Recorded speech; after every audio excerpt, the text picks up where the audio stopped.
తెలంగాణ రాజకీయాల్లో కాళేశ్వరం ఇప్పుడొక తీరని చిక్కుముడి.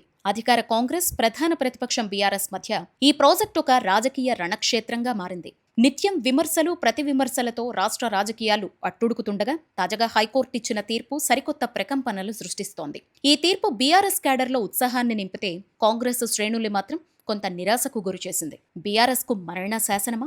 అధినేత కేసీఆర్ మానస పుత్రికగా పిలుచుకునే కాళేశ్వరం ప్రాజెక్టు చివరికి ఆ పార్టీకి రాజకీయ మరణ శాసనంగా మారిందా అన్న చర్చ నడుస్తోంది. 2023 అక్టోబర్లో మేడిగడ్డ బరాజ్ పియర్స్ కుంగిపోయిన నాటి నుంచి బీఆర్ఎస్ పతనం మొదలైందని రాజకీయ విశ్లేషకులు భావిస్తున్నారు. అధికారం కోల్పోయిన తర్వాత మొదట ఆత్మరక్షణలో పడ్డ గులాబీ పార్టీ ఆ తర్వాత ఎదురుదాడికి దిగింది. మేడిగడ్డపై ఎవరో బాంబులు పెట్టారు అని, ప్రాజెక్టును నిరుపయోగం చేస్తున్నారు అని ఆరోపిస్తూ వస్తోంది. తాజాగా జగిత్యాల సభ సాక్షిగా కేసీఆర్ మౌనం పాటించిన హైకోర్టు తీర్పుతో ఆ పార్టీ శ్రేణులు ఒక్కసారిగా సంబరాల్లో మునిగిపోయారు. కాంగ్రెస్ కు రాజకీయ అస్త్రం, మరోవైపు కాంగ్రెస్ పార్టీకి కాళేశ్వరం ఒక పదునైన రాజకీయ అస్త్రంగా మారింది.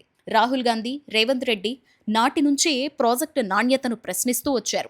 అధికారంలోకి రాగానే జస్టిస్ పీసీ ఘోష్ కమిషన్ను నియమించి లోతైన విచారణ జరిపించింది రేవంత్ ప్రభుత్వం. సుమారు 15 నెలల పాటు 167 మందిని విచారించి 600 పేజీల నివేదికను సిద్ధం చేసింది. అయితే ఈ నివేదిక ఆధారంగా చర్యలు తీసుకోరాదని కోర్టు చెప్పడం కాంగ్రెస్కు కొంత ఇబ్బందికరంగా మారింది. అయినప్పటికీ విజిలెన్స్ నివేదికలు, ఎన్డీఎస్ఏ నివేదికలు తమ వద్ద ఉన్నాయని, అసలైన విచారణ ముందుందని కాంగ్రెస్ నేతలు స్పష్టం చేస్తున్నారు.